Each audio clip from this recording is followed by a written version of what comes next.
उपचुनाव हुए, बड़ा ही शानदार प्रदर्शन भारतीय जनता पार्टी ने हाँ। राजस्थान के अंदर किया। हाँ, बहुत बहुत बधाई पहले तो आपके लिए। हाँ धन्यवाद। हम हार गए दौसा से। हाँ, मैं वहीं पर आने वाला था। हाँ। अब दौसा से आपके भाई को टिकट दिया, जी आपके कहने पर टिकट दिया गया? पहले ना, तो ये सवाल। ना मैंने कहा अपनी मर्जी से पार्टी ने दिया? मैंने नहीं कहा, स्टेट लीडरशिप ने तय किया। अपनी मर्जी से पार्टी ने टिकट दिया। क्या वजह रही आपके भाई के चुनाव हारने की? हारने का वजह तो एक तो सबसे बड़ा हमारा ओवर कॉन्फिडेंस था। वो अगर नहीं होता तो चुनाव हारते नहीं। दूसरा, जो सबोटेज करने वाले थे उनकी गणित हमें पता नहीं लगी। छुरा फूका गया। तीसरा, पक्का भूखा गया, सरेआम भूखा गया। तीसरा, जो हमारा कोर वोटर था उन पर भारी पुलिस बल लगा, पैरामिलिट्री फोर्स लगी, पोलिंग पार्टी में भी पक्षपात हुआ। मतदान के एक दिन पहले हमारे पार्टी कार्यालय पर पुलिस पहुंच के ये सब किसके कहने पर होगी? कार्यकर्ताओं को उठा लाई, चुनावी कार्यालय से। ये सब और किसके कहने पे हो कार्यालय सकता है? तो पार्टी से का कोई बड़ा 5-6 नेता दिन होगा। पहले हमारे 100 कार्यकर्ताओं को विभिन्न थाने में उठा के ले गई। मतदान के दिन कम से कम 57 कार्यकर्ताओं को उठा विभिन्न थानों पर डाल दिया। पर इसमें मैं ऐसा नहीं कहना चाहता कि इसमें मुख्यमंत्री है, नहीं कहते हैं। और मैं इतना जरूर कहता हूँ, मुख्यमंत्री जी से भी कहा, प्रदेश अध्यक्ष के, जांच होनी चाहिए क्यों, जिसके कारण हम चुनाव हारे हैं। जिन हमारे कोर वोटर्स में जहाँ 90% वोट पड़ते थे, वो पुलिस और पैरामिलिट्री फोर्स की व्यवस्था के कारण 60% पे। अब पुलिस किसकी बात मान सकती है? पुलिस तो सरकार की बात मानेगी या तो मुख्यमंत्री की बात मानेगी। चुनाव आयोग ने कुछ किया होगा। बीजेपी के नेता चुनाव, बात बड़ी अजीब लग रही है डॉक्टर साहब।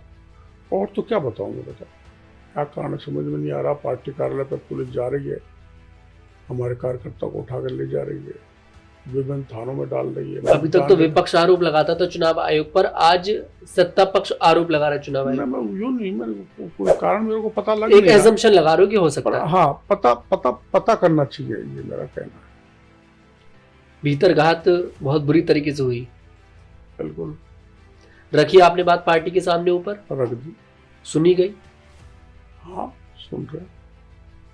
अब तो एक लंबा अरसा हो गया। हाँ, कब सुनी जाएगी? अब वो तो आप उनसे पूछो।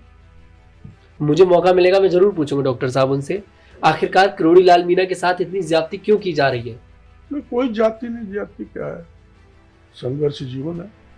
डॉक्टर साहब मैं ना, आदमी मजबूत नहीं होता, वो मैं कर रहा हूँ। मैं आपको बहुत अच्छे तरीके से फॉलो करता हूँ, इंस्टाग्राम पर भी, व्हाट्सएप ग्रुप जो है उस पर भी मैं ज्वाइन हूँ।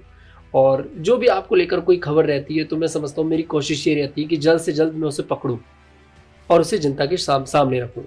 अब पिछले जब से उपचुनाव हुए हैं तब से समझ सकते हैं आप, तब से मैं देख रहा हूँ कि किरोड़ी लाल मीणा के जो सुर हैं वो पार्टी के साथ मिल नहीं रहे। ऐसी क्या बात, कौन सा सुर जो नहीं मिला? जैसे आपने दौसा में बोला कि हम भीतरघात की वजह से हारे, अपनी सरकार पर ही एक तरह से आरोप हुआ किसी नेता पे। नहीं, खुले में चाकू मारा ये बोला तो सरकार, खुले में चाकू तो कोई मार सकता है जी। जातीय समीकरण में गड़बड़ हो जाए, उसमें हमारे आदमी भी। तो जिसने चाकू मारा वो ये चाहते थे कि जगमोहन मीणा न जीते, या फिर वो ये चाहते थे कि किरोड़ी लाल मीणा न जीते दौसा से? यही चाहते थे। किरोड़ी लाल मीणा से इतनी दुश्मनी है पार्टी की किसी नेता की। हाँ, क्योंकि आपने बिल्कुल भाई चुनाव लड़ा तो एक तरह से आप ही चुनाव लड़े।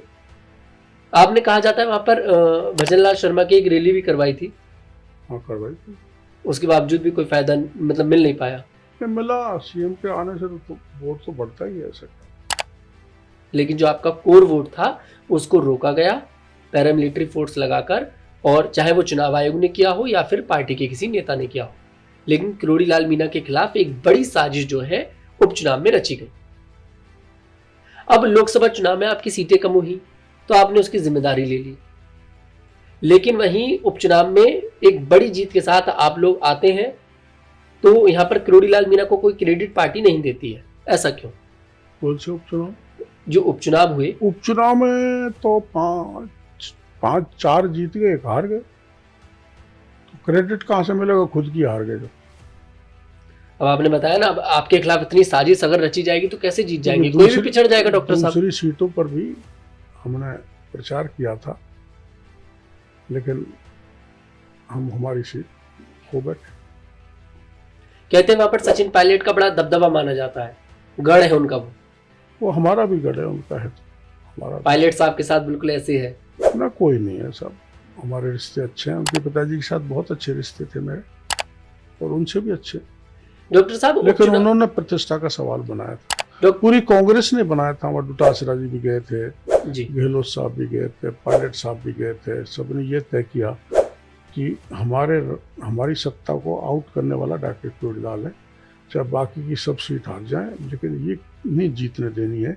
ये कांग्रेस का फैसला था, तो उन्होंने भी जोर लगाया।